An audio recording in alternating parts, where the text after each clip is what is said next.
Lysosome. देखिए हम सब पढ़ने वाले हैं लाइसोसोम के बारे में। किसके बारे में? लाइसोसोम के बारे में, ठीक है ना। अगर मान लीजिए आप लाइसोसोम के बारे में बात करते हैं तो लाइसोसोम जो होता है ये इसको हम सुसाइडल बैग और स्कैवेंजर ऑफ सेल बोलते हैं। दो चीजें बोल सकते हैं, या तो सुसाइडल बैग बोलिए या तो स्कैवेंजर ऑफ सेल बोलिए, है ना। तो हम कह सकते हैं कि जो आपका लाइसोसोम होता है इसको हम दो नाम देते हैं। क्या उसका नाम? दो नाम आप देंगे। पहला इसका जो नाम होगा उसका नाम होगा स्कैवेंजर। स्कैवेंजर का मतलब होता है कोई भी जो गंदगी होती है हमारे बॉडी से या हमारे सेल में उसको साफ करने वाला, जो सफाई कर्मी हमारी बॉडी का, वो कौन है? लाइसोसोम। जिसको हम दो नाम देते हैं। पहला हम बोलेंगे इसको क्या बोलेंगे? स्कैवेंजर ऑफ सेल बोलेंगे। क्या बोलेंगे? Scavenger of cell. दूसरा जो नाम होता है इसको बोलते हैं सुसाइडल बैग। क्या बोलते हैं? सुसाइडल बैग बोलते हैं। अच्छा, सुसाइडल बैग का मतलब क्या होता है? सुसाइडल बैग का मतलब ये रहा कि अगर मान लीजिए हमारे बॉडी में कोई मटेरियल बाहर से आ रहा है या हमारे सेल में कोई मटेरियल बाहर से आ रहा है और हमारे बॉडी में या मान लीजिए कोई सेल ऑर्गेनेल है वो खराब हो चुका है, जैसे हमने कहा मान लीजिए मैंने आपको पढ़ा एंडोप्लाज्मिक रेटिकुलम, वो खराब है, वो सही से काम नहीं कर रहा है, तो उसको जो पैक करेगा, उसको जो मारेगा, उसको जो निगल जाएगा, जैसे मैंने कहा वो काम कर नहीं रहा है, तो उसको हमारे सेल से क्या करना? सफाई करनी है। तो उसको सफा करने वाला जो काम है, सफाई करने वाला जो काम है किसका है? लाइसोसोम का। या मान लीजिए कोई मटेरियल बाहर से हमारे बॉडी में एंटर कर गया जिसकी जरूरत हमारी बॉडी में नहीं थी, तो उसको खाने वाला कौन होगा? लाइसोसोम। आया क्या?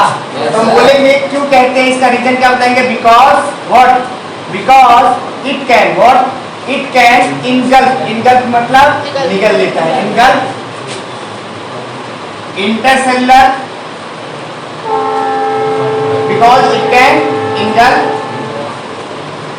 foreign material and old cell organelle। क्योंकि ये क्या करता है? ओल्ड सेल ऑर्गेनेल हो या आपका फॉरेन मटेरियल इन सबको इंगल्फ कर जाते हैं, इसलिए क्या बोलते हैं? सुसाइडल बैग बोलते हैं। आया समझ में? ये आपके जो मेन बॉटम लाइन है, स्टार पॉइंट ये रहा। ये आपसे पूछ गई है, बताइए इसको सुसाइडल कौन बात कर रहा है भाई? किसी की आवाज आ रही है ना? मिल जाएंगे तो कुछ जान जाएंगे क्या हालत होगी हमारी, है ना। दिक्कत मत लीजिए, सेंसर लगाने वाले। सेंसर जानते हैं क्या होता है? कोई बात करिए किसी भी सीट से पकड़ लेंगे, सेंसर पूरे बॉडी में आपके लगवा देंगे। आया? नेक्स्ट देखिए, लाइसोसोम की सबसे खास बात ये होती है कि लाइसोसोम जो आपका होता है ना, इसके पास ये अपना पूरा करामात कैसे दिखाएगा? क्योंकि इसके पास, लाइसोसोम के पास 50 डिफरेंट एंजाइम होते हैं। कितने? 50 डिफरेंट एंजाइम। इसी के नाते ये सारा अपना काम कर लेता है। 50 डिफरेंट एंजाइम को बोलते हैं एसिड हाइड्रोलेज। क्या बोलते हैं? Acid hydrolase. ये सारे के सारे क्या करते हैं? इन्हीं की वजह से ये अपने आप पे गर्व करता है कि जैसे हमने कहा, मान लीजिए किसी कोई मटेरियल नहीं लिया, ये मटेरियल है, अब ये गंदा हो चुका है हमारे सेल में, मान लीजिए इसका कोई काम नहीं है ना, इसका कोई काम है नहीं, तो ये जो मान लीजिए इसमें ये मान लीजिए माइटोकॉन्ड्रिया है, अब इसकी साइज बड़ी होगी, यहाँ मान लीजिए लाइसोसोम है, तो इस लाइसोसोम को अगर इसको लगा ये खराब हो गया तो ये क्या करेगा? अपने एंजाइम के ऊपर छिड़क देगा, स्प्रेड कर देगा। फिर क्या हो जाएगा?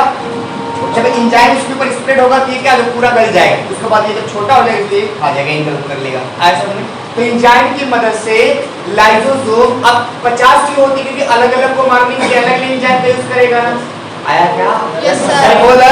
Yes sir. तो अलग अलग इसीलिए इसको बोलते हैं, तो बोलेंगे लाइसोसोम जो होता है ये अपनी 50 डिफरेंट एंजाइम के प्रेजेंट होने के नाते यूज करता है। चल रहा है, उससे कोई दिक्कत नहीं। चलिए अगर देखिए ये रहा आपका ओल्ड सेल ऑर्गेनेल। क्या रहा? Old cell organelle. ये ओल्ड सेल ऑर्गेनेल है, इसका मतलब ये ओल्ड हो रहा है, तो इसके ऊपर ये क्या करेगा? लाइसोसोम अपनी एंजाइम को स्प्रेड करेगा। ये कौन है? लाइसोसोम। और जब इसको स्प्रेड कर देगा तो इसको इसी का खा सकता है, ठीक है ना। चलिए दूसरी बात, नोट पॉइंट ये है कि जो लाइसोसोम होता है, क्या? लाइसोसोम, है ना। तो जो लाइसोसोम होता है, लाइसोसोम एंजाइम, लाइसोसोम की एंजाइम होती है, वर्क काम करेंगी एट pH 5। अगर pH 5 बना तो ही काम करें। इसका मतलब ये रहा कि अगर मान लीजिए कोई सेल है और इस लाइसोसोम को काम करना है तो सेल का पूरा pH में कितना बनाना पड़ेगा?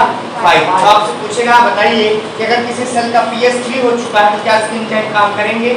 नहीं काम करेंगे। आया समझ में? तो ये रहा लाइसोसोम के बारे में, समझ में आया? ये लाइसोसोम क्या होता है? उसके पास 50 डिफरेंट एंजाइम होते हैं जिसको हम एसिड हाइड्रोलेज बोलते हैं। लाइसोसोम के जो एंजाइम होते हैं वर्क कितने करेंगे? एट pH 5 पे ही काम करेंगे, उसके अलावा काम नहीं करेंगे। आया समझे? नेक्स्ट पॉइंट आप बात करेंगे, अगर मान लीजिए मैं आपसे बोलूं या आपको पता होगा कि जो प्लांट होता है, ठीक है ना, जो प्लांट एंड फंजाई, अगर हम प्लांट की बात करेंगे, फंजाई की बात करेंगे, है ना, there vacuole work as lysosome. इसका मतलब ये रहा कि जो प्लांट होता है और जो आपका फंजाई होता है उनमें लाइसोसोम जैसा काम करने वाले जो लोग हैं उसका नाम क्या है? वैक्यूल। नहीं समझ में आया? हमने कहा इसका मतलब ये रहा कि ये जो लाइसोसोम है ये प्लांट में और फंजाई में क्या होता है? रेयरली क्या होता है, लेकिन उसका काम लाइसोसोम का जो काम करता है इसमें कौन करता है? वैक्यूल करता है। आया समझ में? तो आपसे पूछेगा कि एनिमल सेल में, किसमें? एनिमल सेल में जो लाइसोसोम प्रेजेंट इसका इक्विवेलेंट काम प्लांट और फंजाई में कौन करता है? वैक्यूल करता है। आया समझ में? नेक्स्ट क्वेश्चन हमने पढ़ाया था आपको बैक्टीरिया। क्या पढ़ाया था? बैक्टीरिया। जब आपको हमने बैक्टीरिया पढ़ाया था तो आपको बताया था कि बैक्टीरिया में आपको मिलता है सेल मेम्ब्रेन और सेल वॉल। क्या मिलता है? Cell membrane and cell wall. तो उसके बीच, तो सेल मेम्ब्रेन और सेल वॉल के बीच में स्पेस बताया था आपको। हमने कहा था कि मान लीजिए बैक्टीरिया में सेल मेम्ब्रेन और सेल वॉल के बीच में जो स्पेस होता है उसको हम बोलते हैं पेरिप्लाज्मिक स्पेस। क्या बोलेंगे? पेरिप्लाज्मिक स्पेस, उसको बोलते थे पेरिप्लाज्मिक स्पेस। तो ये जो इनका पेरिप्लाज्मिक स्पेस है ना, वर्क एज लाइसोसोम। क्या? Work as lysosome. कहानी समझ में आया? नहीं आया? आया ना? बोलेंगे कि जो, अब इसका मतलब ये रहा कि हम सीधे कह सकते हैं कि जो आपका लाइसोसोम होता है, जो अगर हम एनिमल सेल की बात करेंगे तो इसमें क्या होगा? लाइसोसोम होगा, लाइसोसोम होगा। ऐसा समझ में आया? अब नेक्स्ट क्वेश्चन आपसे पूछेगा फंक्शन लाइक लाइसोसोम कौन कौन करेगा, ये हमें देखना है। मतलब कि लाइसोसोम की तरह फंक्शन कौन कौन करेगा, इसी को मैं शॉर्टकट में लिख रहा हूँ। पहला पूछेगा आपका, ये बताइए प्लांट में कौन करेगा? कौन करेगा? लाइसोसोम करेगा। आया? फिर पूछेगा बताइए फंजाई में कौन करेगा? कौन करेगा? वैक्यूल करेगा। अगर लास्ट बात करेंगे बैक्टीरिया में कौन करेगा बताइए? कौन करेगा? Periplasmic space. Periplasmic space. आया समझ में? इसका क्वेश्चन आपसे बार बार घुमा फिरा के पूछा जा सकता है, इधर उधर करके पूछेगा। या ऐसे पूछेगा, ये बताइए पेरिप्लाज्मिक स्पेस किसके इक्विवेलेंट काम करता है? लाइसोसोम। आया ना? तो क्वेश्चन को इधर उधर करके वो पूछेगा। किसी कोई मन में डाउट? समझ में आया? ये सारी चीजें आपकी किसकी थी? लाइसोसोम की। अब हम क्या करेंगे? लाइसोसोम जो आपके होते हैं, जो आपके लाइसोसोम होते हैं, तो लाइसोसोम आपके 4 तरीके के होंगे, प्राइमरी, सेकेंडरी, टर्शियरी, और एक और होगा प्राइमरी, सेकेंडरी, टर्शियरी, और एक बोलेंगे ऑटोफैगिक लाइसोसोम। आइकम हो गया? चलिए अब देखिए, अगर हम लाइसोसोम की बात करेंगे, इधर सारे लोग आ रहे हैं ना, अभी मैं आपको सारा रिपीट कर दूंगा ताकि आप पहले समझ लें फिर लिखें, राइट? अब देखिए इसमें क्या करना होता है कि जो आपका लाइसोसोम होता है ना, लाइसोसोम आपके 4 तरीके के होते हैं अपने काम के अनुसार, राइट? जैसे हमने कहा cell wall, primary, secondary, tertiary. आया? उसी तरह लाइसोसोम अपने काम के अकॉर्डिंग वो क्या होते हैं? 4 टाइप के माने जाते हैं। तो ये तो अभी मैं आपको रिपीट कर देता हूँ। देखिए अगर लाइसोसोम की बात करेंगे तो लाइसोसोम होगा ना, ये अपने काम के अनुसार आपको मिलने वाला 4 टाइप में पहला, दूसरा, तीसरा और चौथा। आया समझ में? इसमें अगर बात करेंगे पहले का, तो पहले का नाम होगा प्राइमरी लाइसोसोम। क्या नाम होगा? प्राइमरी लाइसोसोम बोलेंगे। अच्छा, दूसरे क्या बोलेंगे? सेकेंडरी लाइसोसोम बोल दीजिए। आया क्या? Yes sir. बोल यस सर। ये रहा क्या आपका टर्शियरी लाइसोसोम, और इसको आप बोलेंगे ऑटोफैगिक लाइसोसोम या सेकेंडरी लाइसोसोम। लाइसोसोम। आया क्या? Yes sir. बोलेंगे ऑटोफैगिक लाइसोसोम। आया ना?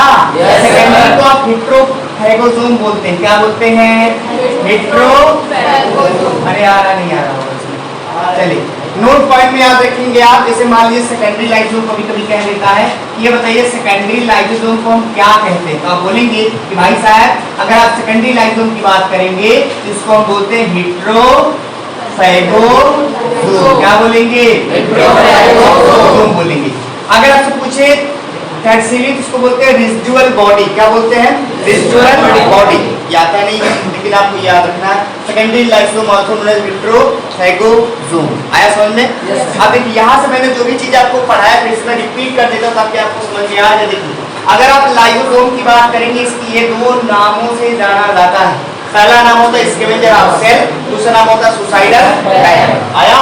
इस सब सुसाइडल डाइट इसलिए कहते हैं क्योंकि ये क्या करता है, किसी भी मटेरियल को जो बाहर से आ रहा है या हमारे सेल में अगर वो खराब हो रहा है तो उसको इनगल्फ करता है। इनगल्फ का मतलब होता है निगल लेना। आया समझ में? इसलिए इसको बोलते हैं सुसाइडल डाइट। इसका मतलब कोई भी अगर मरेगा तो एक ऐसा बैग जिसमें सुसाइड होने के बाद उसको पैक करा जाए, that is known as suicidal diet. चलिए लाइसोसोम अगर अपना सारा काम करता है तो अपना पूरा अस्तित्व जो उसका है किसकी वजह से होता है? डिफरेंट एंजाइम से। और इसकी जितनी भी एंजाइम होती हैं उनको आप काम कब करेंगी जब उसका पीएच कितना होना चाहिए? आया ना? और पूरे एंजाइम के कलेक्शन को हम टोटली जोड़ के बोलते हैं एसिड हाइड्रोलेज। क्या बोलते हैं? अगर आप बात करेंगे यहाँ की ये देखिए लाइसोसोम है, ये मान लीजिए पूरा सेल है, ये रहा माइटोकॉन्ड्रिया। ये माइटोकॉन्ड्रिया ओल्ड हो रहा है तो ये लाइसोसोम क्या करेगा? पहले बोलेंगे पहले क्या लाइसोसोम अपना एक्शन कैसे करेगा? पहले बोलेगा भैया पीएच बढ़ाई लो कितना? 5। फिर अपने एंजाइम को बुलाएगा। किसको बुलाएगा? एंजाइम को जब बुलाएगा तो बोलेगा क्या करेगा? अपने छिड़केगा एंजाइम के उसके ऊपर, एंजाइम इसको डिग्रेड करेंगी। जब ये डिग्रेड हो जाएंगे तब इसको क्या करेगा? ये लेके पैक करके जाएगा। आया क्या? नहीं तो सीधे निकल कैसे लेगा? नहीं निकल पाएगा ना भाई, सिंपल है। देखिए फिर एक चीज आपको बताता हूँ, आपसे पूछेगा ये बताइए सर कि आपने कहा कि लाइसोसोम की एंजाइम को काम करने के लिए पीएच 5 चाहिए तो सेल का तो पीएच अलग होगा। इतना तो दिमाग आपका काम करेगा नहीं है, इतना आप सोच नहीं सकते हैं। जैसे देखिए लाइसोसोम के अंदर की बात करी जा रही है, सेल की बात नहीं करी जा रही। जैसे हमने आपको पढ़ा था मेटास्टेसिस, सेल को अपना काम करने के लिए एक कांस्टेंट टेम्परेचर देना पड़ता है। उसी तरह आप देखिए मान लीजिए मैंने इसको यहाँ लेके आया, मान लीजिए लाइसोसोम है, याद करेगा क्या? नहीं है। देखिए ये जैसे मान लीजिए लाइसोसोम है, क्या है? लाइसोसोम। तो इसके पास हाइड्रोजन पंप के मैकेनिज्म होता है। हाइड्रोजन जानते हैं, आपने 10 में पढ़ा होगा कि अगर हाइड्रोजन की मात्रा ज्यादा है तो वो एसिड है, अगर हाइड्रोजन की मात्रा कम है तो वो बेस है। तो किसके बेस पे एसिड हम पता करते थे? हाइड्रोजन के बेस पे। तो क्या होता है लाइसोसोम के मैकेनिज्म, लाइसोसोम की जो ये मेम्ब्रेन है ना, इसके पास मैकेनिज्म है किसका? हाइड्रोजन यहीं से इंटर करता है। जैसे मैंने कहा कि अगर मैं मान लीजिए सेल के सराउंडिंग से हाइड्रोजन की मात्रा इसके अंदर भरता जाओ तो एसिड पीएच नहीं बढ़ेगा? नहीं बढ़ेगा। तो क्या पीएच 5 आ जाएगा कि नहीं? यार मान लीजिए पीएच 7 है तो अगर मैं यहाँ पे हाइड्रोजन बाहर से अंदर लेता जाऊं तो क्या होगा? इसका एसिडिटी बढ़ेगी कि नहीं बढ़ेगी? बढ़ेगी ना। तो इसी की वजह से क्या करता है? अपने पीएच को मेंटेन कर लेता है। आपसे पूछेगा लाइसोसोम अपने पीएच को कैसे मेंटेन करता है? 5। तो उसका रीजन कैसे बताएंगे? क्योंकि इसके पास इसकी मेम्ब्रेन में क्या होता है? हाइड्रोजन को ले जाने की क्षमता होती है। तो ये अपने मेम्ब्रेन से हाइड्रोजन को अंदर लेके जाएगा और पीएच वहां तक मेंटेन कर लेगा। आया? सेल का अलग रहेगा, इसका पीएच अलग रहेगा। आया समझ में? चलिए यहाँ मैंने ये बताया कि मान लीजिए कोई प्लांट और फंजाई है, इनमें लाइसोसोम जैसा काम करने वाला जो है उसका नाम क्या होता है? आया? अगर बैक्टीरिया की बात करेंगे तो बैक्टीरिया में सेल मेम्ब्रेन सेल वॉल होता है, उसके बीच में स्पेस होता है, उसे बोलते हैं पेरिप्लाज्मिक स्पेस। वो किसके जैसा काम करता है? लाइसोसोम जैसा काम करता है। आया समझ में? फिर आगे हमने पढ़ाया कि मान लीजिए शॉर्टकट में समझ लेते हैं, एनिमल सेल में जो सुसाइडल बैग का काम करेगा वो कौन होगा? लाइसोसोम। फिर फंक्शन की बात करेंगे कि ये लाइसोसोम जैसा फंक्शन कौन करता है? कहाँ करेगा? प्लांट में रेक्यूल करेगा, फंजाई में रेक्यूल करेगा और बैक्टीरिया में स्पेस करेगा। आया क्या? आया ना? अब बात करेंगे लाइसोसोम का। तो बताइए लाइसोसोम को अपने काम करने के अनुसार उसको हमने 4 पार्ट में बांटा। आया ना? तो हमने कहा पहले का नाम क्या होगा? प्राइमरी लाइसोसोम, दूसरा सेकेंडरी, तीसरा टर्शियरी, और हमने सेकेंडरी लाइसोसोम को एक नाम दिया था, इसका नाम होता है हेटेरोफैगोसोम। आया? चलिए तीसरा क्या होगा? ये हो गया। और चौथा क्या होगा? ऑटोफैगिक लाइसोसोम। तो ये आपका क्या हो गया कि इतना थ्योरेटिकल पार्ट है। इसके बाद हम डायग्रामेटिक पार्ट पढ़ेंगे, डायग्राम बना के आपको सिर्फ बताना। देखिए प्राइमरी लाइसोसोम है, ये सेकेंडरी है, ये टर्शियरी है और ये क्या है, ऑटोफैगिक लाइसोसोम है। ऐसा समझ में कितना